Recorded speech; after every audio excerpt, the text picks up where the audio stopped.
d'economistes, d'estudiosos, d'analistes, d'estadístics, però tots mentint.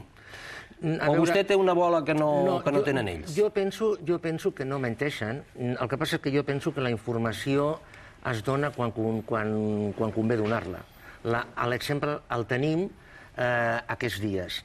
Estem en ple procés de reforma de les caixes i el juliol de l'any passat, és a dir, fa 7 mesos, es va reformar la llei de caixes. Què passa? Que llavors no van saber què fer i van fer alguna cosa que malament fet, o sabien el què i van decidir no fer-ho i esperar. A veure, la informació, una vegada es té, es pot dosificar i es pot manegar com es quedi convenient. Vostè creu que la tenien, la informació? Jo penso que sí. Jo penso que... És a dir, maquillaven. A consciència. A veure, la informació es pot maquillar, la informació... No mentir, mentir no, però es pot maquillar, es pot dir d'una manera, sobretot dosificar. La dosificació de com es diu la informació és molt important. Suposo que parlarem de les pensions. Parlarem. Hi ha un concepte del que no s'està parlant i és importantíssim, però bueno, ja sortirà. Aquesta és la xifra d'aturats, 4.696.600 aturats. Això és una barbaritat. Sí, és xifra històrica. Mai a Espanya s'havia arribat a aquesta xifra. Clar, la pregunta és com s'ha arribat aquí, no? Una mica, com s'ha pogut arribar aquí. A veure, Espanya té un model econòmic que és molt característic. És a dir, és cert que Espanya està dins d'Europa, està dins de l'euro, però Espanya té un model característic, un model econòmic molt característic. Pràcticament el 35% del PIB d'Espanya, és a dir, la tercera part, el generava la construcció, l'automòbil, el turisme i l'hostaleria, bàsicament. Activitats totes molt intensives en mà d'obra. Si es produeix una caiguda en l'activitat econòmica, evidentment l'atur augmenta. S'està produint una caiguda en l'activitat econòmica, això és molt simple, però s'està produint una caiguda en l'activitat econòmica, l'atur està creixent.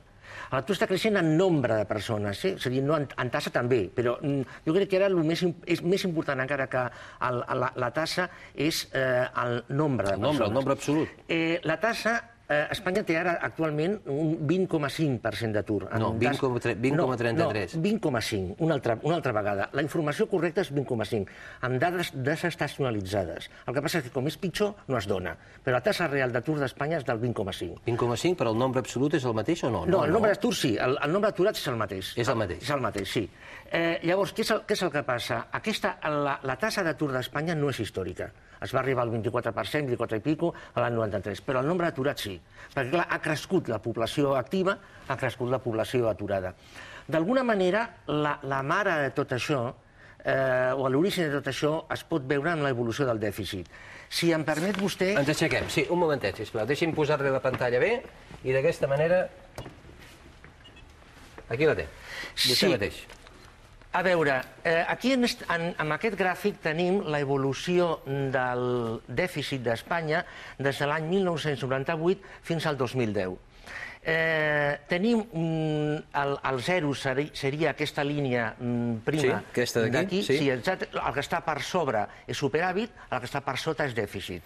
El que està per sobre vol dir que l'Estat està ingressant més del que gasta i el que està per sota vol dir que està gastant més del que ingressa. Una altra cosa és veure, o una altra cosa seria veure si aquest superàvit és real o no és real. Però bueno, aquest és un altre tema. Què és el que ha passat? L'època de l'Espanya va bien, la tenim aquí, any 2002 al 2006, l'Estat ingressava cada vegada més. Ingressava cada vegada més, sobretot procedent de la construcció, etc. Ajuntaments, comunitats autònomes. Quan arriba a l'any 2006, al pic del 2006-2007, comença una davallada. Per què? Perquè l'Estat no ingressa, perquè l'activitat baixa i a la vegada la despesa s'incrementa. Per què? Perquè hi ha més aturats, per exemple. A la vegada, els telespectadors recordaran que es posa en marxa el famós Plan E i el famós Plan 2000E. Què significa això? Posar diners sobre la taula per incrementar l'activitat econòmica. Espanya, l'any 2009, va decréixer un 3,6% i aquest any ha crescut un 0,2% es calcula. És a dir, a Espanya hi ha hagut un canvi de cromos. És a dir, s'ha canviat dèficit per una mica de creixement, però això, evidentment, no ha evitat que l'atur s'incrementés. Aquests aturats estan sobre la taula, estan rebent un subsidi, no hi ha activitat per ocupar-los, no hi ha demanda de treball, l'atur continuarà, penso, creixent, i el dèficit aquí ha inflexat una mica perquè aquí han començat a pujar impostos i a retallar les despeses. Aquí podem fer un exercici d'economia ficció. El govern ha dit que l'any 2013 vol arribar a un dèficit del 6%. Imaginem el que passarà a Espanya. Ara estem amb... Ara estem al 9,2. 9,2. És a dir, podem imaginar què passarà a Espanya per arribar a un 6%. És a dir, si per pujar, millorar aquesta distància ha pujat l'IVA, han hagut retalls de despesa social, etc., què tindrà de passar per arribar al 6%? Però on vol retallar més, vostè? Jo... No, vostè. D'on retallaran més? De fet, ja s'està pensant, ja s'està parlant d'una pujada de l'IVA al 20%, i inclús s'està parlant d'una pujada de l'IVA al 23%. S'està parlant de convertir autovies que no són de peatge en autovies de peatge. Això ho tenen fàcil, tenen la mà trencada fent això. Sí. Però el tema de l'IVA encara ensorrarà més l'empresa si posen un IVA del 20 al 23%. Sí, és a dir, a veure, aquesta recuperació teòrica que, per exemple, el senyor Caldera va parlar l'altre dia, s'ha d'enquadrar amb una dinàmica de no consumo interno. És a dir, a Espanya el govern ja pensa que el consum no creixerà. És a dir, això vindria per això que vostè deia d'una caiguda de l'ensorrament, etc. És a dir, el que es pensa és que el creixement vingui per la banda de l'exportació. És a dir, tot el quadre sencer d'aquesta reforma laboral, reforma de les pensions, etc., congelació retallada i congelació dels salaris dels funcionaris, tot això s'enquadra dins d'una dinàmica de retall de la despesa. En sentit molt ampli, retall de la despesa. La filosofia és que les empreses ho tinguin més fàcil per baixar costos si pogués portar i l'Estat ho tingui més fàcil a nivell de despesa perquè els ingressos no s'incrementaran. Clar, tot això està molt bé si realment pots exportar, és a dir, si realment algú t'ho compra, és a dir, per poder exportar has de poder comprar. I això és el que està una mica en l'aire. Senyor Santiago Niño Becerra, vostè sap que cada vegada que ens veiem jo li dic i li desitjo, crec que això no està bé, no és de persones educades, però jo li faig, per matar la meva mala educació, li desitjo que s'equivoqui. Sí. Però tothom crec que avui admet que vostè, tot i equivocar-se en algunes de les dades, de les previsions que fa i publica, vostè el que sí que ha fet és encertar la tendència i va ser un dels primers a encertar la tendència. D'aquí l'èxit del seu llibre El crash del 2010. Vostè fa poc ha publicat unes altres previsions. Les veiem, sisplau, i aprofitem la vinentesa que estem drets? Sí. Aquí, per exemple, tenim l'evolució del PIB entre el 2011 i el 2016, dues previsions que vaig fer a finals de l'any passat i a mitjans de l'any passat, del PIB, del Producte Interior Brut. A veure, estaria bé, això, en fi, no està, però bueno, el 2010 jo vaig preveure una caiguda d'un 4%, al final ho vaig ajustar a un 0,5%. De fet, ho hem vist abans, és a dir, la no caiguda del PIB ha vingut donada per l'increment del dèficit, és a dir, aquest canvi de cromos. Però és normal, no?, que els estats intervinguin. És normal, quan vostè està malalt, és normal que vagi al metge. Sí, però això no va així. És a dir, no. Si aquest increment del dèficit hagués anat per la banda de curar, d'una curació, vale. Però aquest increment del dèficit només ha servit per posposar el problema. És a dir, aquí el malalt va entrar a urgències a l'hospital. Li van dir, el va portar a la família, i li va dir, el metge de guàrdia va dir, ostres, aquest senyor té la cama feta, té la cama desfeta, té la cama feta una porqueria. Aquesta cama s'ha d'amputar. Però, clar, a la família no li va dir això. A la família el que li va dir que la cama estava molt malament. I el dia següent li va dir que estava pitjor. I després que estava pitjor. I fins que va arribar un moment en què van tenir d'amputar la cama. És a dir, aquest increment del dèficit no ha servit absolutament més que per posposar el problema. A quan? A demà. Però, clar, el problema és que ja no es pot continuar posposant. És a dir, jo penso que l'any realment crucial, ja ho deia fa 2 anys, serà el 2011. El 2011 penso que el PIB caurà entre un 5 i un 6%, és a dir, aquest any. Perdoni l'expressió, però això és una bestiesa. Si això passés, això és una bestiesa. Bueno, s'ha de tenir en compte que entre l'any 1930 i el 33 el PIB als Estats Units va caure un 25%. És a dir, que està en línia en el que és una depressió. El 2012 es recuperarà una mica, penso, l'economia, arribarem a una caiguda del PIB entre el 2 i l'1% i a partir del 2013 s'estabilitza, evidentment, en el 0, o pràcticament creixement 0. És a dir, caiguda forta del PIB i estancament fins al 2015-16, que començarà molt suaument a pujar. Ara, evidentment, serà una pujada que no tindrà res a veure amb els anys gloriosos del 2005-2006. És a dir, que amb aquesta recuperació vol dir que sí, que s'estabilitzaran les coses, però que mai es tornarà a fer a Espanya 600.000 vivendes. Aquesta és la previsió del PIB. A l'atur, evidentment, el 2010 no hi és, el 2010 s'ha acabat amb un atur d'un 20,5%. Penso que aquest any podem anar a un atur entre un 23 i un 25%, 23,5, 24%. Això en termes absoluts ens portaria, més o menys? En termes absoluts, tenint en compte també el subempleo i el paro encubierto. Sí, aquests 4.900.000... L'enquesta EPA, l'enquesta de població activa. No, això és que l'enquesta EPA no recull el subempleo. No, els 4.900.000 que hem donat abans? Ah, sí, aquí, vale, 5,5, entre 5,5 i 6 milions. Aquest any? Sí. Entre aquest any i el 2012. Aquest any, el 2011... 6 milions d'aturats? No, aquest any possiblement acabarem entre 5 i 5,5. Entre 5 i 5,5? Sí. Bueno, de fet, ja estem en 400. Vull dir, 300.000 llocs de treball, tenint en compte la incorporació del jovent, sí, molt fàcil. Però i com aguanta vostè un país amb 6 milions d'aturats? Bueno, a veure, en el cas d'Espanya, la família encara continua sent un matalàs, un coixí molt important. És a dir, la família amortigua. És a dir, una de les coses que els anglosaxons no entenen és com Espanya pot suportar una taxa d'atur d'un 20%. Espanya pot suportar una taxa d'atur d'un 20% perquè hi ha una economia submergida, perquè hi ha una família molt important a darrere i perquè hi ha un subsidi que cobreix 2 anys, en molts casos. Però, bueno, sí, és a dir, entre el 2011 i el 12 un atur entre un 23 i un 25%, podem arribar a un 29-30%, i per altra banda entre 5,5 i 6 milions d'aturats. I per altra banda la inflació, jo sóc dels que pensa, són poquets, que no anem a una inflació, que anem a una deflació.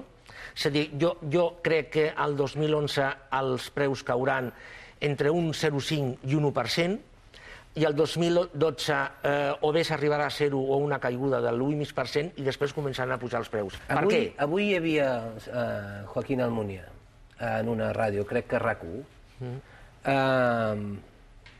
i els ha dit a vostès Cassandres.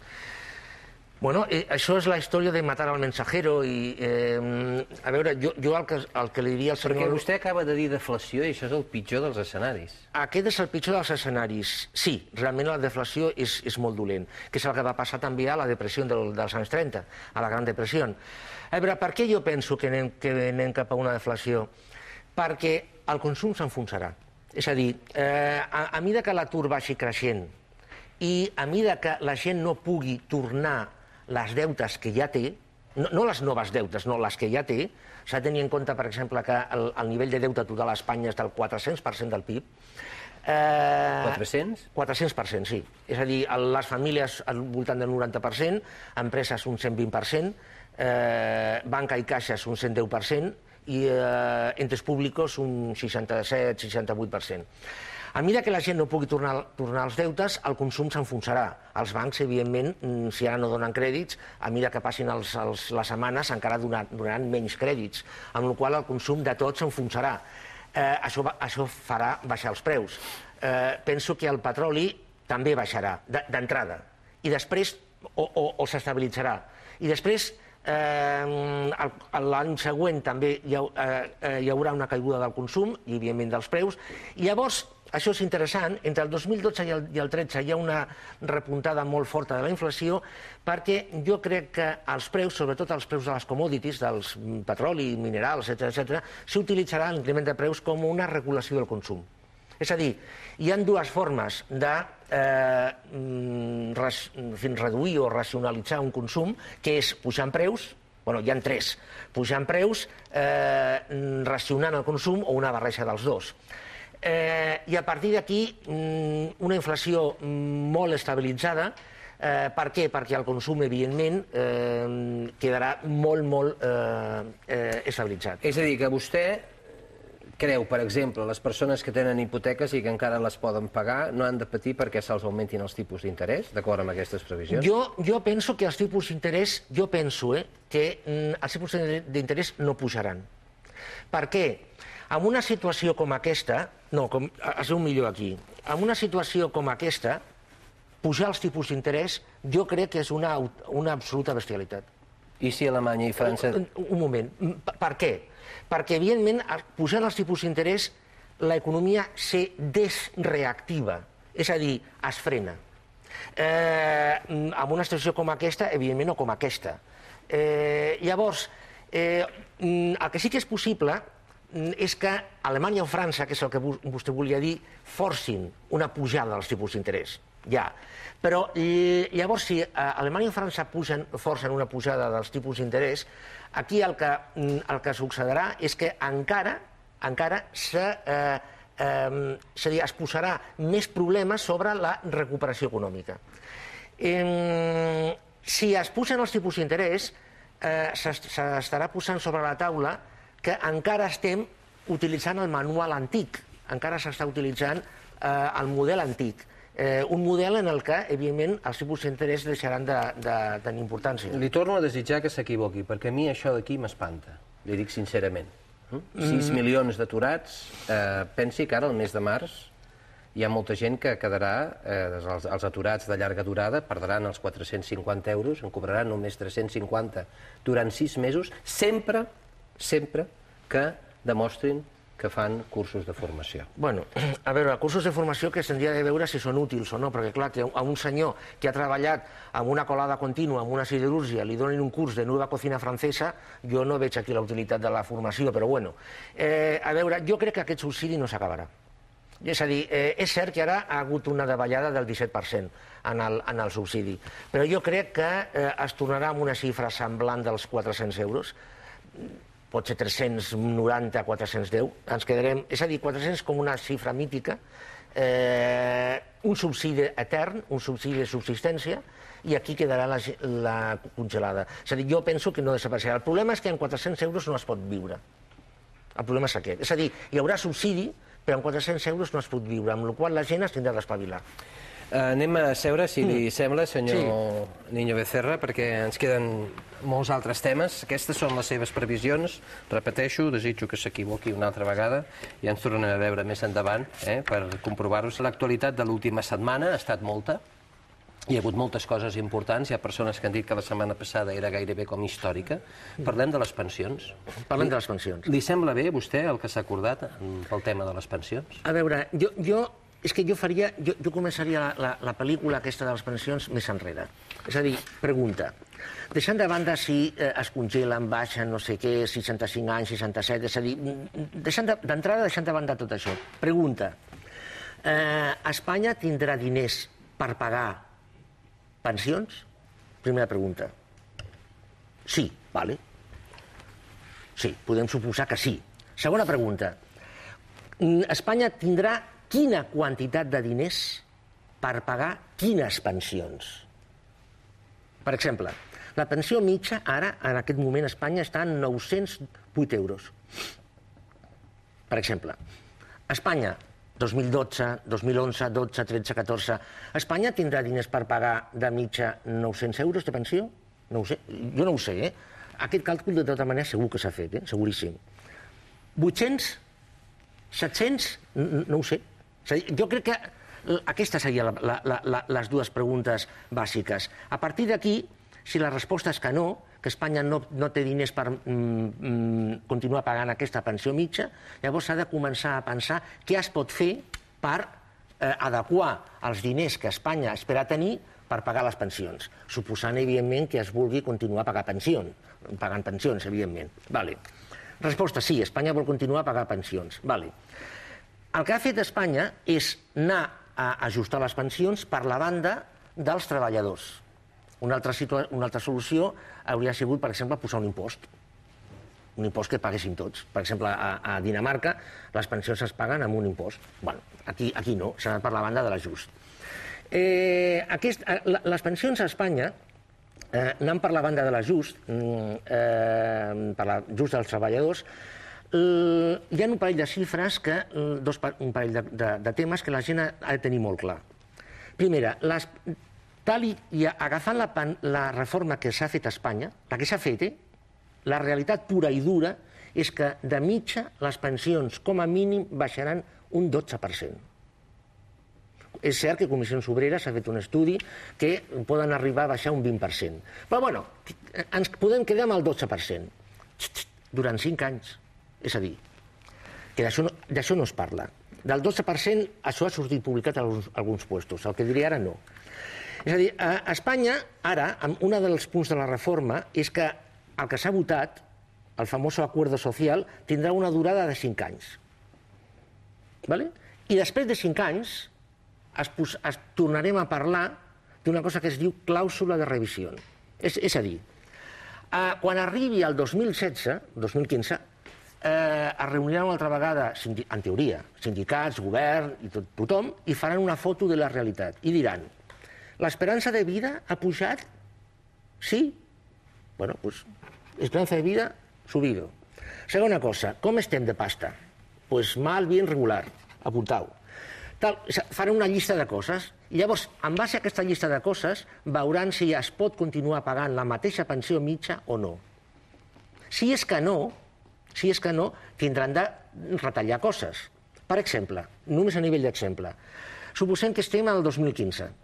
Es fa una revisió de la situació i s'arriba a la conclusió de que s'ha d'incrementar un any l'edat de jubilació.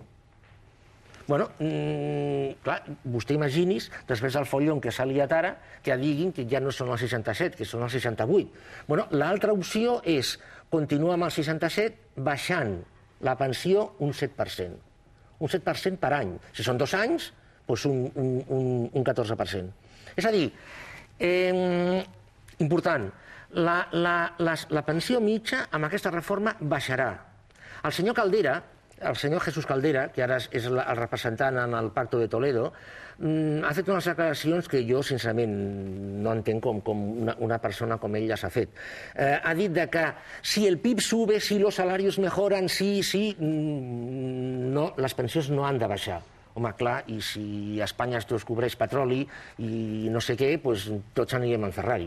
A veure, la realitat és que ara, foto actual, 2011, quan s'ha signat l'acord, les pensions baixaran de mitja un 12% i que d'aquí a 5 anys es tornarà a analitzar tot el tema i que si aquestes previsions meves es compleixen, les pensions tornaran a baixar. M'ha semblat que feia un gest com d'escèptic quan parlava de l'esperança de vida. És que considera que empitjorarà? Sí, clarament. A veure, l'increment de l'esperança de vida... És a dir, ens morirem abans? Sí, clar, de mitja. L'esperança de vida és una mitja.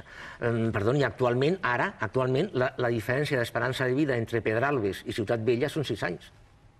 És a dir, l'esperança de vida de Pedralbes són 6 anys més gran que a Ciutat Vella. L'esperança de vida de mitja, no la de Pedralbes o Ciutat Vella, en general, ha anat creixent perquè el model de protecció social ha anat millorant, s'ha anat incrementant.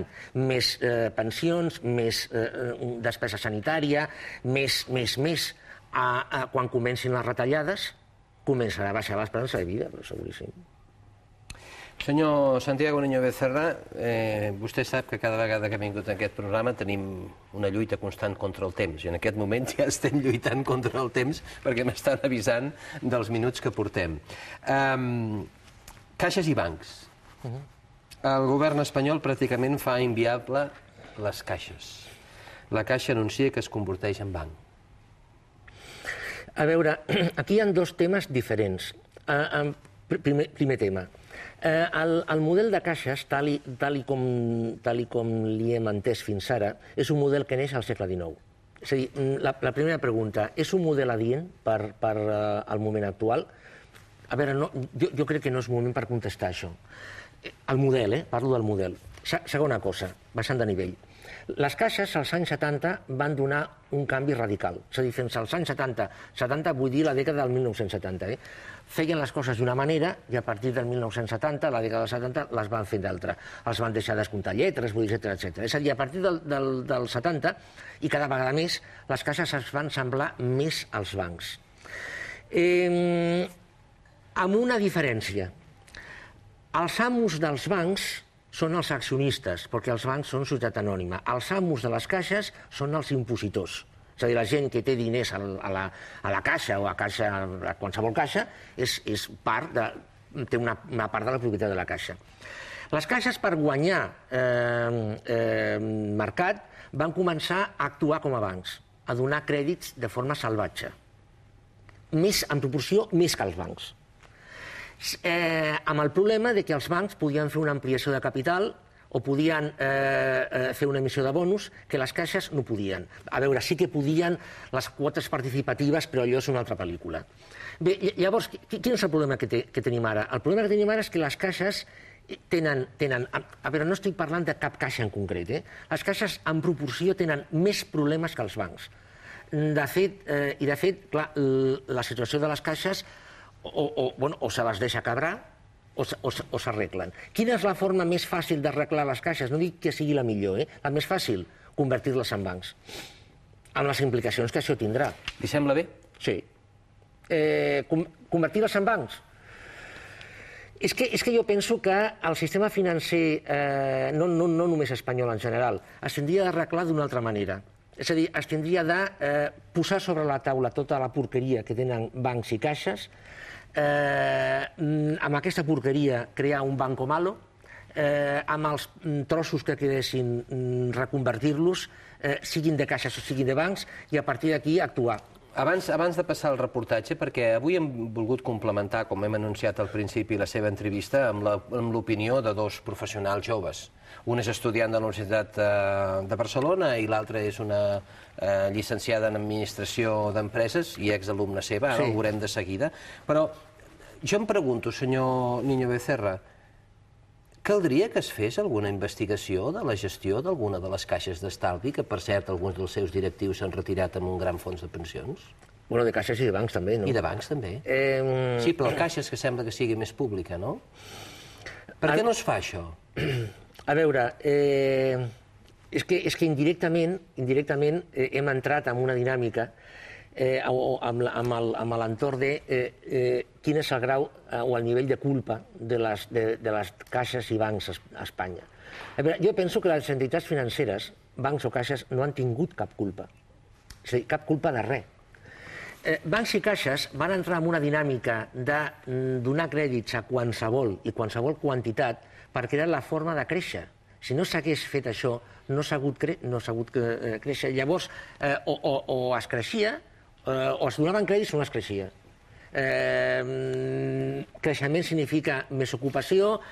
Escolti, vostè sap que si condueix a una velocitat que és superior al nivell de risc del seu cotxe, finalment acabarà tenint un accident. Demà. No. Vostè avui sap que el seu cotxe té un nivell de risc i només pot tolerar un nivell de risc. Si vostè li fa fer més coses al seu cotxe, acabarà malament. Sí, la diferència és que si jo corro massa avui, tindré l'accident avui.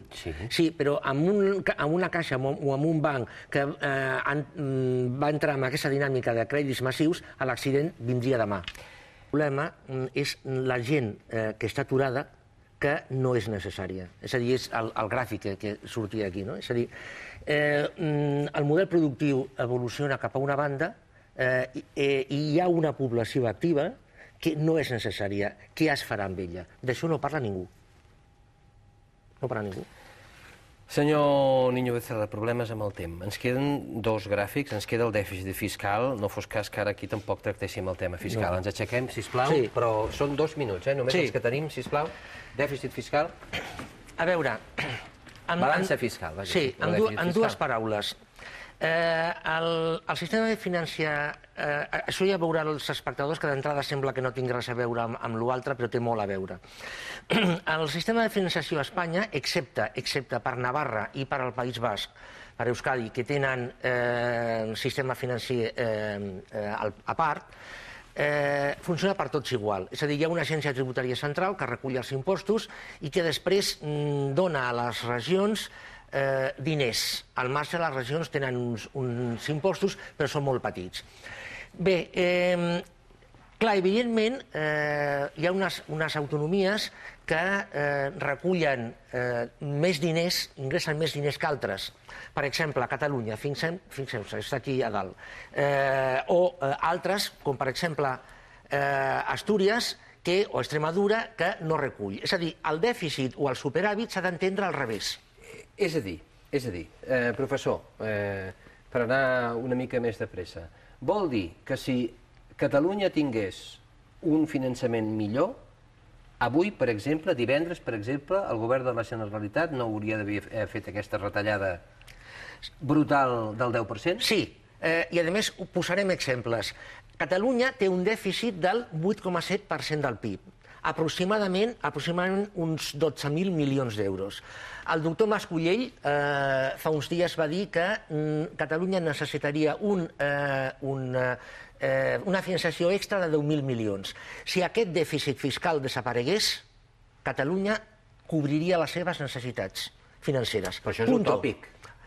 Això, és a dir, aquest és el límit. Però això és utòpic. No, utòpic... Perquè els teus productes també te'ls compren Ebre enllà.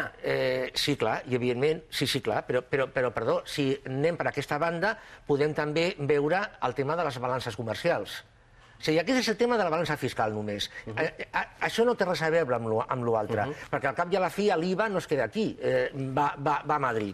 Bé, això, que és, diguem-ne, el dèficit només, té molt a veure amb el deute.